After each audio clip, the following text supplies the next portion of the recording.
आज के वीडियो में हम लोग क्लास 10th के ज्योग्राफी के चैप्टर नंबर 3 देखने वाले हैं, जिसका नाम है जल संसाधन। जल संसाधन। इस चैप्टर के जितने भी वस्तुनिष्ठ प्रश्न हैं उन सब का विश्लेषण आज के वीडियो में किया जाएगा। तो बड़े इत्मीनान के साथ आपको इस वीडियो को देखना है, क्योंकि आपको सभी क्वेश्चन के विश्लेषण के साथ साथ कुछ अन्य तथ्य जो आपके परीक्षा के दृष्टिकोण से महत्वपूर्ण रहने वाली है उन सब का भी चर्चा किया जाएगा। तो चलिए शुरू करते हैं इस वीडियो के। पहला प्रश्न है, इनमें राजस्थान की सबसे महत्वपूर्ण परियोजना कौन सी है? इनमें राजस्थान की सबसे महत्वपूर्ण परियोजना कौन सी है? इसका राइट आंसर हो जाएगा ऑप्शन नंबर घ, इंदिरा गांधी नहर परियोजना। बात करें इंदिरा गांधी नहर परियोजना के, तो आप पढ़े होंगे भारत में एक नदी है सतलज नदी। अभी आपको मैप पे दिखा रहे हैं। जैसे आप भारत के नक्शा को जब पढ़ते हैं तो आप पढ़ते होंगे, जैसे इस हिस्सा पर देखते होंगे तो यहाँ पर इंडिया के बाहर तिब्बत के क्षेत्र से एक नदी निकलती है और यह नदी इस तरीक़ा से आगे जा कर के सिंधु नदी में मिल जाती है। तो ये जो नदी देख रहे हैं, ये वाला जो नदी देख रहे हैं, ये जो नदी है ये सतलज नदी है। इसी सतलज नदी पर एक बांध बनाया गया है इस क्षेत्र पर, और इसी बांध के वजह से पीछे बहुत सारा पानी इकट्ठा हुआ है, जिसके वजह से एक नहर निकाली गई है। और वो नहर भारत के राजस्थान क्षेत्र, हालांकि यहाँ पर नक्शा थोड़ा गलत बना है, लेकिन फिर भी आप समझने के लिए समझ जाइए कि ये जो क्षेत्र है आगे की तरफ जो नहर निकाली गई है, उस नहर से राजस्थान राज्य को काफ़ी लाभ की प्राप्ति होता है। हालांकि राजस्थान राज्य आपको दिखाया जाए तो राजस्थान राज्य यहाँ पर है, चूँकि मैप में थोड़ा बहुत गलती होता है।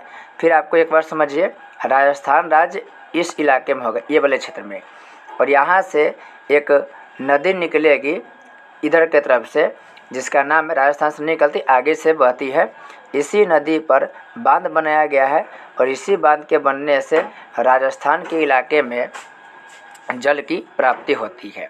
उसी नहर का नाम है इंदिरा गांधी नहर परियोजना। इसके अलावा अन्य तथ्य की बात करें तो आपको यहाँ पर दिया है चंबल परियोजना। जो चंबल परियोजना है ये चंबल नदी पर है। यमुना की एक नदी है सहायक नदी, जिसका नाम है चंबल। जो चंबल है यमुना की सहायक है और इसी पर जो परियोजना स्थित है उसका नाम है चंबल परियोजना। ये चंबल परियोजना भारत के मध्य प्रदेश यानी कि एमपी और राजस्थान को लाभ की प्राप्ति पहुंचाता है। तो चंबल नदी घाटी से राजस्थान और मध्य प्रदेश को लाभ की प्राप्ति होती है। साथ ही साथ ऑप्शन ख की बात करें नागार्जुन सागर परियोजना की, तो नागार्जुन सागर परियोजना भारत के कृष्णा नदी पर है। क्वेश्चन पूछा जाता है कृष्णा नदी पर कौन परियोजना है, तब याद रखेंगे कृष्णा नदी पर नागार्जुन परियोजना है, या नागार्जुन सागर परियोजना कृष्णा नदी पर है। आप इसे याद कैसे रखेंगे, तो याद कीजिए, जब भी अर्जुन की चर्चा होती है, नागा अर्जुन में एक शब्द है अर्जुन, और जब भी अर्जुन की चर्चा होती है उसके साथ साथ कृष्ण की भी चर्चा होती ही है। तो कृष्ण और अर्जुन हमेशा से एक दूसरे के साथ ही रहे हुए हैं। तो याद कर लीजिएगा, नागा अर्जुन में एक शब्द है अर्जुन, और अर्जुन जहाँ पर रहेगा वहाँ पर कृष्णा भी रहेगा। तो नागा अर्जुन जो परियोजना बनेगा वो किस नदी पर होगा, तो वह होगा कृष्णा नदी पर। नेक्स्ट यहाँ पर दिया है भाखड़ा नांगल परियोजना। तो भाखड़ा नांगल जो परियोजना है ये सतलज नदी पर है। याद रखेंगे सतलज नदी पर। अभी आपको पहले हम दिखाए थे जो नदी के बारे में, वो सतलज नदी है। ये सतलज नदी इंडिया में बहती है और आगे चल करके ये सिंधु नदी में मिल जाती है। अभी आपको दिखा रहे सतलज नदी, थोड़ा सा ध्यान से देखेंगे, हालांकि कभी कभी मैप में बनने में थोड़ा सा त्रुटि हो जाती है, लेकिन समझिएगा यहाँ पर जिसे आप ये देख रहे हैं जम्मू कश्मीर का क्षेत्र हो गया, यहाँ पर हिमाचल प्रदेश और उत्तराखंड का क्षेत्र हो गया। इस इलाके में देखेंगे आप ये राजस्थान वाला क्षेत्र हो गया और ये गुजरात वाला क्षेत्र हो गया। फिर ये आगे चल करके ये अलग ऐसे बन जा रहा है। अब समझने की कोशिश कीजिएगा यहाँ पर तिब्बत के क्षेत्र से एक नदी ये निकल के आगे चल जाती है पाकिस्तान में। इस नदी का नाम है सतलज नदी। इसी सतलज नदी पर 2 परियोजना बनाया गया है, 2 बांध बनाया गया है। एक यहाँ पर है जिसका नाम है, एक दो बांध हो गया। एक यहाँ पर जो बांध देख रहे हैं इस जगह पर, इस बांध के नाम है भाखड़ा बांध। ये जो बांध देख रहे हैं इसका नाम है भाखड़ा बांध। और इसी के आगे जो आप बांध देख रहे हैं, ये जो बांध देख रहे हैं इस बांध के नाम है नांगल। और दोनों को जब मिला देते हैं तो संयुक्त रूप से उसका नाम हो जाता है भाखड़ा नांगल बांध। तो ये जो भाखड़ा नांगल बांध है वो अलग अलग बांध है। भाखड़ा बांध अलग है, नांगल बांध अलग है, लेकिन दोनों काफ़ी नज़दीक में है। दोनों नज़दीक में होने की वजह से इसको संयुक्त रूप से भाखड़ा नांगल बांध कहा जाता है। और इस बांध की विशेषता की बात करें तो यह जो बांध है भारत के सबसे ऊंचा गुरुत्वीय बांध है। क्वेश्चन पूछेगा आपसे, भारत के सबसे ऊंची गुरुत्वीय बांध कौन है? तो सबसे ऊंची बांध की बात करें तो ये भाखड़ा नांगल बांध होगा, जिसकी ऊंचाई 226 मीटर है। 226 मीटर इसकी ऊंचाई है। यह भी तथ्य आप याद रखेंगे क्योंकि बहुत बार एग्जाम में इससे क्वेश्चन पूछा गया है कि भाखड़ा नांगल की ऊंचाई कितनी है। 226 मीटर इसकी ऊंचाई है। नेक्स्ट प्रश्न की बात करें तो अगला प्रश्न है, इनमें किस परियोजना का मुख्य उद्देश्य बाढ़ नियंत्रण रहा है? इसका राइट आंसर हो जाएगा कोसी परियोजना। कोसी परियोजना का संबंध भारत के बिहार राज्य से है। और ये जो कोसी नदी है यह प्रत्येक वर्ष बिहार में बाढ़ लाती है। प्रत्येक वर्ष बिहार में बाढ़ लाती है, क्योंकि आपको कोसी नदी का लोकेशन देखेंगे तो आसानी से समझ में आ जाएगा। जैसे यहाँ पर आप समझिए, यह हो गया बिहार राज्य, यह हो गया बिहार राज्य। बिहार राज्य के बीचों बीच में ये गंगा नदी गुजर रही है। और बिहार के ऊपर में, ऊपर के कहने के मतलब है उत्तर की तरफ, सॉरी फिर से देखेंगे आप, यहाँ पर आप फिर से देखेंगे, ये हो गया बिहार राज्य। बिहार के बीचों बीच में गंगा नदी है और ऊपर के तरफ से नेपाल के तरफ से एक नदी आके गंगा नदी में मिल जाती है। इस नदी का नाम है कोसी नदी। ये जो नदी देख रहे हैं इस नदी का नाम हो गया कोसी नदी। और कोसी नदी के बारे में कहा जाए तो ये एक ऐसी नदी है जो हमेशा मार्ग बदलती रहती है। हमेशा ये मार्ग बदलती रहती है और कभी ऐसे बह रही है, कभी हो सके कि आगे चल करके ये इधर से बहना शुरू करेगी, कभी इधर से बहना शुरू कर जाएगी। तो मार्ग बदलने की वजह से ये प्रत्येक वर्ष उत्तरी बिहार में बाढ़ लाती रहती है। इसी वजह से बिहार के शोक के रूप में इस नदी को जाना जाता है। यदि आपसे प्रश्न पूछे कि बताइए किस नदी को बिहार का शोक कहा जाता है, तो उसका जवाब होगा कोसी नदी। ऐसा होता क्यों है? क्योंकि ये जो देख रहे हैं आप कोसी नदी के, तो ये कोसी नदी नेपाल से निकल रही है। कोसी नदी कहाँ से निकल रही है? नेपाल से निकल रही है। और चूँकि नेपाल से निकलने की वजह से, देखिए नेपाल से निकल रही है और नेपाल के निकलने से वजह से क्या होगी कि ऊपर से जब ये आती है तो अपने साथ ये अवसाद को लेके आती है, यानी कि बालू मिट्टी वगैरह लेके आती है। तो ऊपर से तो आराम से आ जाती है, लेकिन जब ऊपर से आती है तो इसका रफ्तार तेज़ होता है और अपने साथ लाए गए बालू और मिट्टी को अपने तल में बिठा देती है। जिसका नतीजा ये होता है कि जैसे कि ये नदी है, ये कोई नदी है और नदी के पूरे जगह पर बीच में अवसाद जमा हो गया, यानी कि इसमें क्या जमा हो गया? तो इसमें जमा हो गया बालू या छोटे छोटे पत्थर। तो यहाँ पर जैसे ही क्या होगा कि नदी के बीच तल में अवसाद जमा होगा, नदी के पानी ओवरफ्लो होकर के इधर बहना शुरू कर जाएगी या इधर बहना शुरू कर जाएगी और यही क्या होगा? बाढ़ के कारण बन जाएगा। तो याद रखेंगे कोसी जो नदी है वो प्रत्येक वर्ष बिहार में बाढ़ लाती है। इसी वजह से कोसी नदी परियोजना को बनाया गया और इस कोसी नदी परियोजना के बनाने का सबसे मुख्य उद्देश्य था बाढ़ की रोकथाम करना। चंबल परियोजना की बात करें तो ये चंबल नदी पर है। भाखड़ा की बात करें तो भाखड़ा की बात करें तो भाखड़ा जो बांध है यह सतलज नदी पर है। और हीराकुड परियोजना की बात करें, ये भी इम्पोर्टेंट है, इसको भी याद रखेंगे। तो हीराकुड जो परियोजना है यह हीराकुड परियोजना महानदी पर है। याद रखेंगे, हीराकुड जो परियोजना है यह महानदी पर है। और हीराकुड परियोजना भारत के ओडिशा राज्य में है, ओडिशा राज्य में है। साथ ही साथ आपसे प्रश्न पूछे कि बताइए भारत की सबसे लंबी नदी घाटी परियोजना कौन है। तो याद रखेंगे, भारत के सबसे लंबी नदी घाटी परियोजना हीराकुड परियोजना ही है, जिसकी कुल लंबाई 4801 मीटर है। तो जो भी अन्य तथ्य एक्स्ट्रा फैक्ट्स बताया जा रहा है उसे आप कॉपी में नोट करते जाएंगे या याद करते जाएंगे। एग्जाम की दृष्टि से यह काफ़ी महत्वपूर्ण रहने वाली है। नेक्स्ट प्रश्न है, नेक्स्ट कह रहा है विश्व के कुल जल का कितना महासागरों में पाया जाता है, यानी कि दुनिया में जितने भी जल है उसका कितना % जल महासागर में पाया जाता है। इसका राइट आंसर हो जाएगा 96.5, यानी 96.5% जो जल है वह महासागर में पाया जाता है।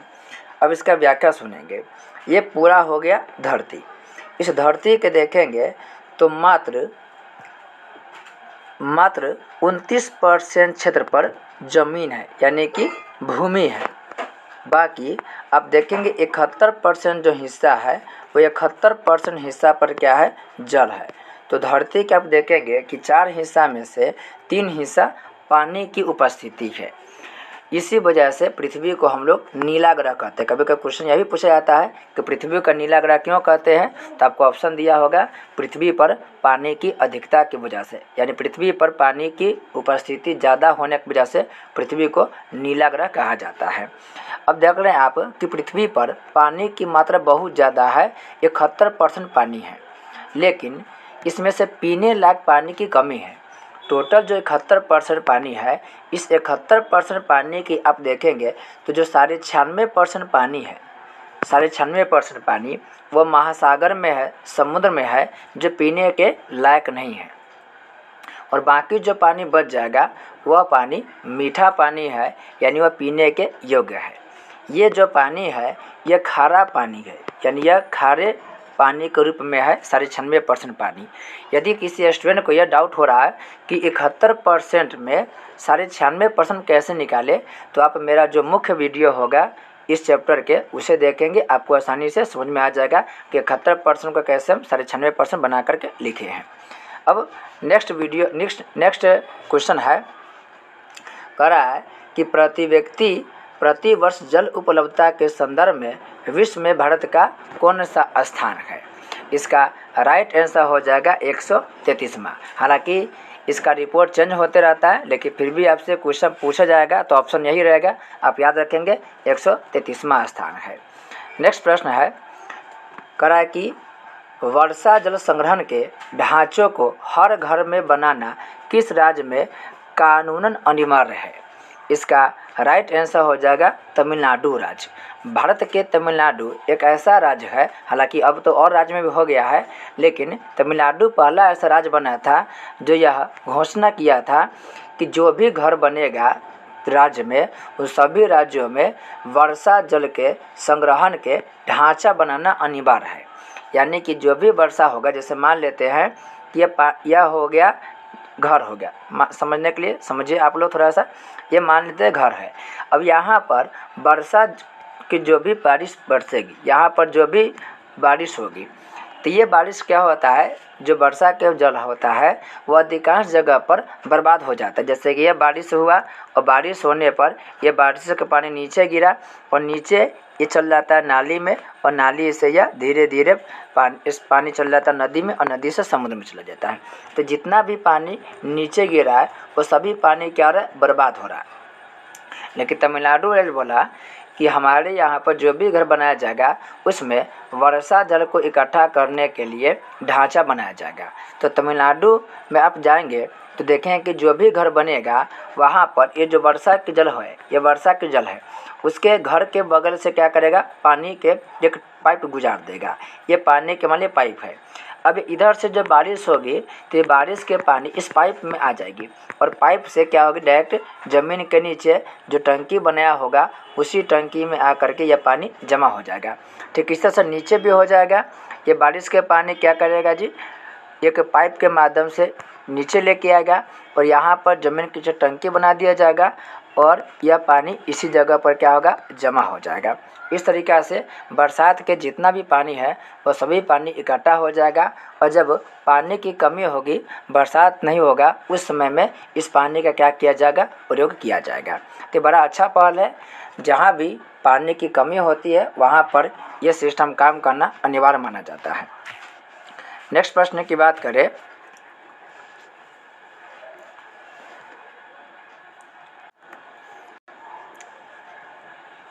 नेक्स्ट प्रश्न है, भारत सरकार ने कब राष्ट्रीय पेयजल मिशन चालू किया।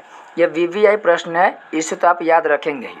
कह कि भारत सरकार ने कब राष्ट्रीय पेयजल मिशन चालू किया था। तो इसका राइट आंसर हो जाएगा 1986, वर्ष 1986 ईस्वी में। यह वीवीआई प्रश्न है, आप इसे निश्चित रूप से याद कर लेंगे। सन 1986 ईस्वी में राष्ट्रीय पेयजल मिशन चालू किया गया, लेकिन बाद में सन 1991 ईस्वी में राजीव गांधी के नाम पर इस राष्ट्रीय पेयजल मिशन का नाम राजीव गांधी राष्ट्रीय पेयजल मिशन योजना कर दिया गया। तो याद रखेंगे, राजीव गांधी जी के नाम पर 1986 में जो राष्ट्रीय पेयजल मिशन बना था उसका नाम राजीव गांधी राष्ट्रीय पेयजल योजना कर दिया गया। ये कब बना था, तो ये बना था वर्ष 1986 ईस्वी में। वर्ष 1986 ईस्वी में बहुत सारे घटना घटा था, आप उसको भी याद रखेंगे। जैसे आप और शास्त्र में पढ़ेंगे कोपरा के बारे में, कंज्यूमर प्रोटेक्शन एक्ट। ये जो कोपरा बना है, जिसका पूरा नाम है कंज्यूमर प्रोटेक्शन एक्ट। CO से कंज्यूमर होगा, PR से प्रोटेक्शन होगा और A से एक्ट होगा। ये कब बना था, ये वर्ष 1986 ईस्वी में बना था। इसके साथ साथ बात करें 1986 की बात करें तो भारत के पहला जैव आरक्षित क्षेत्र नीलगिरी को बनाया गया। तो आप पढ़ेंगे भूगोल में ही नीलगिरी के बारे में। ये जो नीलगिरी है, इस नीलगिरी को भारत का पहला जैव आरक्षित क्षेत्र बनाया गया। जैव आरक्षित क्षेत्र नीलगिरी को बनाया गया था वर्ष 1986 ईस्वी में। इसके अलावा 1986 की बात करें तो भारत में वर्ष 1986 की बात करें तो अंतर्देशीय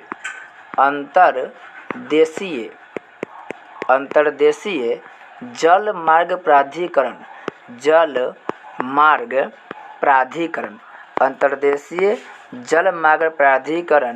का गठन 1986 ईस्वी में किया गया था।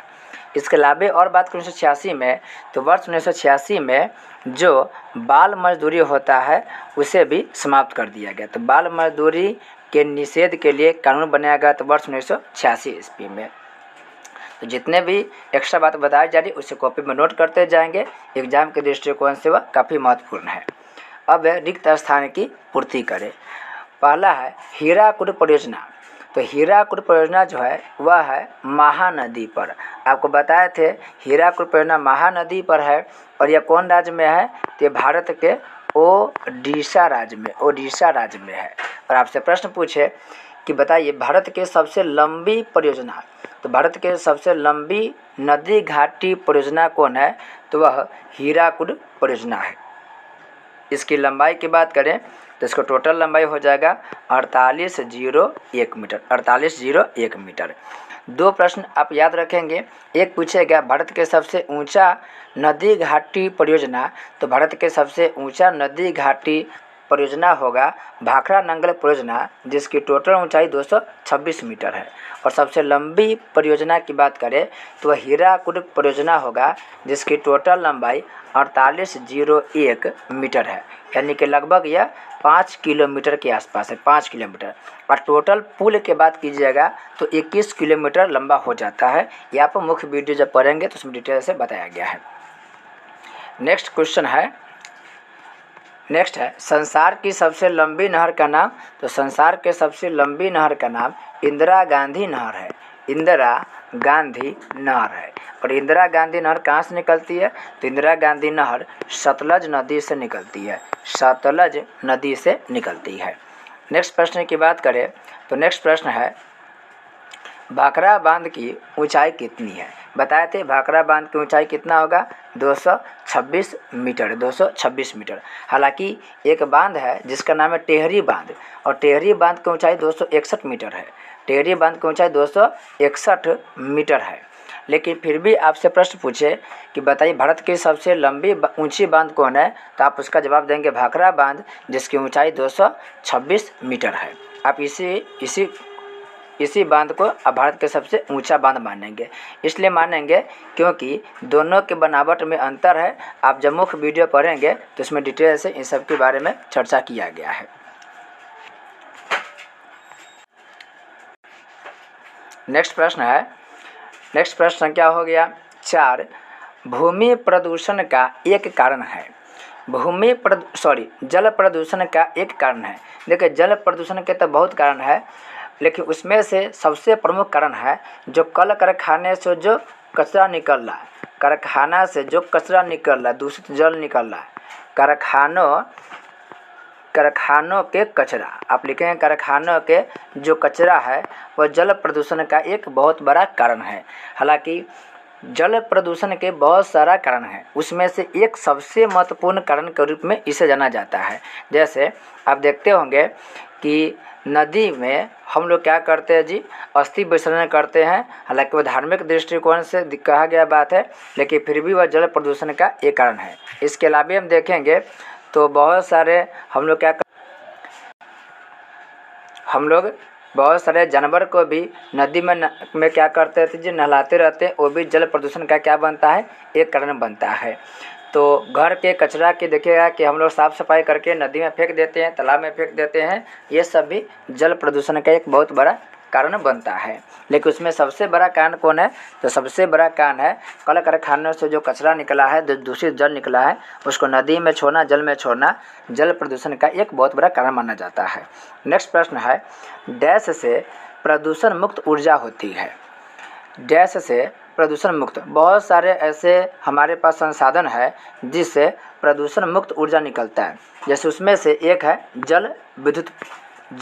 चूँकि चैप्टर है जल संसाधन, इससे जल विद्युत आंसर लिखना सही होगा। लेकिन जल विद्युत के अलावे आप देखेंगे तो जो सौर ऊर्जा हो गया, सौर ऊर्जा, ये भी प्रदूषण मुक्त होता है। सौर ऊर्जा भी क्या होगा? प्रदूषण मुक्त ही होगा। नेक्स्ट प्रश्न की बात करें तो नेक्स्ट प्रश्न है गंगानगर डैश राज्य में है जहाँ की प्यासी भूमि डैश नहर के जल से तृप्त होने लगी है। गंगा नहर मोस्ट इम्पोर्टेंट है।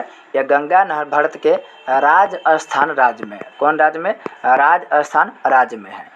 जब राजस्थान में इंदिरा गांधी नहर के पानी पहुंचा तो सबसे ज़्यादा समझे कि समृद्धशाली और समझे कि हरियाली वाला जो क्षेत्र बना था वो राजस्थान के गंगानगर ही हुआ था।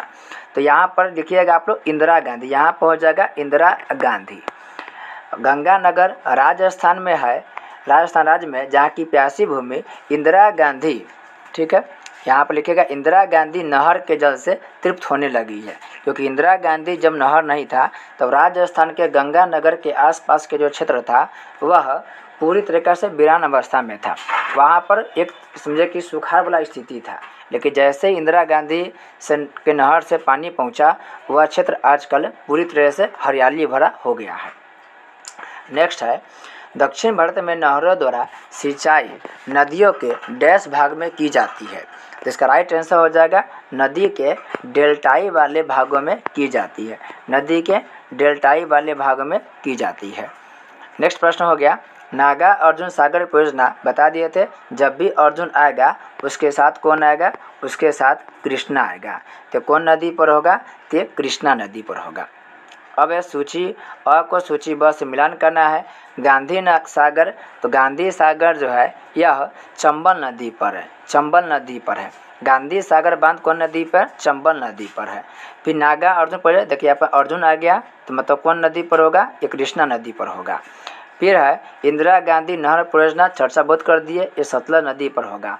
और हीराकुद, इसकी भी चर्चा खूब किया है, यह महानदी पर होगा, उड़ीसा राज्य में होगा, उड़ीसा राज्य में होगा।